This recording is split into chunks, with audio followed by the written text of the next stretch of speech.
ಪರವಾನಗಿ ಭೂಮಾಪಕರ ಸಂಘದ ವತಿಯಿಂದ ಈ ಒಂದು ಸರ್ಕಾರಕ್ಕೆ ಈ ಹೋರಾಟದ ಮೂಲಕ ಏನ್ ಹೇಳಕ್ ಇಷ್ಟಪಡ್ತೀವಿ ಅಂದ್ರೆ, ಈ ನಮ್ಮ ಹೋರಾಟಕ್ಕೆ ಮೊದಲನೇದಾಗಿ ರಾಜ್ಯ ರೈತ ಸಂಘದ ಎಲ್ಲ ಸದಸ್ಯರನ್ನ ಒಂದು ಧನ್ಯವಾದಗಳನ್ನು ತಿಳಿಸುತ್ತಾ, ಸರ್ಕಾರ ಈಗಾಗಲೇ ನಾವು ಸತತ 28 ವರ್ಷಗಳಿಂದ ಪರವಾನಗಿ ಭೂಮಾಪಕರಾಗಿ ಕಾರ್ಯನಿರ್ವಹಿಸ್ತಾ ಇದ್ದೀವಿ.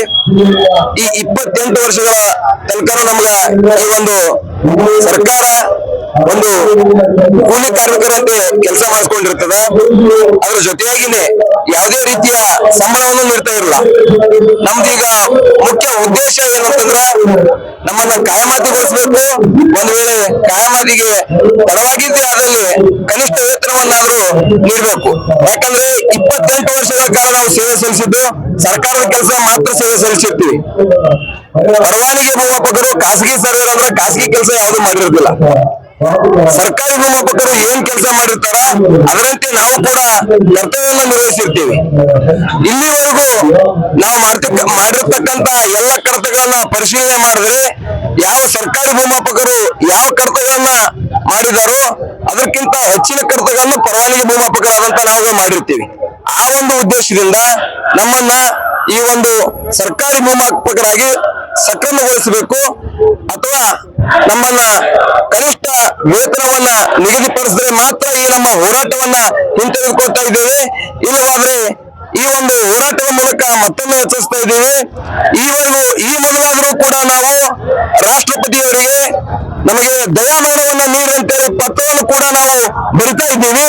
ಒಂದು ವೇಳೆ ಪಕ್ಷದಲ್ಲಿ ಈಗಾಗಲೇ ಬರೆದಿದ್ದೀವಿ, ಆ ಪತ್ರವನ್ನ ಸ್ವೀಕರಿಸಿ ನಮಗೆ ದಯಾಮರಣವನ್ನಾದರೂ ನೀಡಿ ಅಥವಾ ನಮಗೆ ಕನಿಷ್ಠ ವೇತನ ಅಥವಾ ಕಾಯಮಾತಿಯಾಗಿ ಗೊಳಿಸಬೇಕಂತೇಳಿ ಈ ಮೂಲಕ ಆಗ್ರಹಿಸ್ತಾ ಇದ್ದೇವೆ.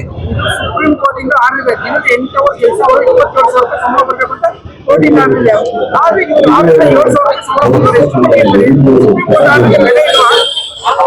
ಈಗ ನೋಡಿ ಸರ್, ಸುಪ್ರೀಂ ಕೋರ್ಟ್ ಆರ್ಡರ್ ಆಗಿದ್ದು ಶ್ರೀನಿವಾಸ್ ಪ್ರಸಾದ್ ಸರ್ ಇದ್ದಾಗ, ಕಂದಾಯ ಮಿನಿಸ್ಟರ್ ಇದ್ದಾಗ, ಆ ಸಮಯದಲ್ಲಿ ನಮ್ಮನ್ನ ಸಕ್ರಮಗೊಳಿಸಿ ಅಂತೇಳಿ ಸರ್ಕಾರದಿಂದ ಆದೇಶ ಆಗಿತ್ತು ಸರ್. ಅದರ ಹೊರತಾಗಿಯೂ ಕೂಡ 2022ರಲ್ಲಿ ಸುಪ್ರೀಂ ಕೋರ್ಟ್ ಆದೇಶದಂತೆ ಈಗ ಏನು ಖಾಸಗಿ ಸರ್ವೇರ್ ಇದಾರ ಇವರನ್ನ ಯಾವುದೇ ತಡ ಮಾಡದೆ 8 ದಿನಗಳ ಒಳಗಾಗಿ ಇವರನ್ನ ಸರ್ಕಾರಿ ಭೂಮಾಪಕರಾಗಿ ನೇಮಕ ಮಾಡ್ಕೋಬೇಕಂತೇಳಿ ಸುಪ್ರೀಂ ಕೋರ್ಟ್ ನ ಆದೇಶ ಇದ್ರೂ ಕೂಡ ಅದನ್ನ ಕಡೆಗಣಿಸಿರ್ತಾರೆ. ಆ ಕಡೆಗಣನೆ ಇವತ್ತಿನ ಈ ಮಟ್ಟದ ಹೋರಾಟಕ್ಕೆ ತಂದು ನಿಲ್ಲಿಸಿರುತ್ತೆ. ಈ ಹೋರಾಟದಲ್ಲಿ ಸಾಕಷ್ಟು ಸಾವಿರಾರು ಪರವಾನಗಿ ಭೂಮಾಪಕರ ಜೀವನದ ಪ್ರಶ್ನೆ ಇದ್ದು ಮತ್ತು ಅವರ ಈ ಒಂದು ಹೋರಾಟದಲ್ಲಿ ಅವರ ಕುಟುಂಬವು ಕೂಡ ಬಹಳ ಹೀನಾಯ ಪರಿಸ್ಥಿತಿಗೆ ತಲುಪ್ತಾ ಇದೆ. ಇದಕ್ಕೆ ನೇರ ಕಾರಣ ಸರ್ಕಾರ ಆಗಿರುತ್ತೆ ಅಂತ ಹೇಳಕ್ಕೆ ಇಷ್ಟಪಡ್ತೀವಿ ಸರ್.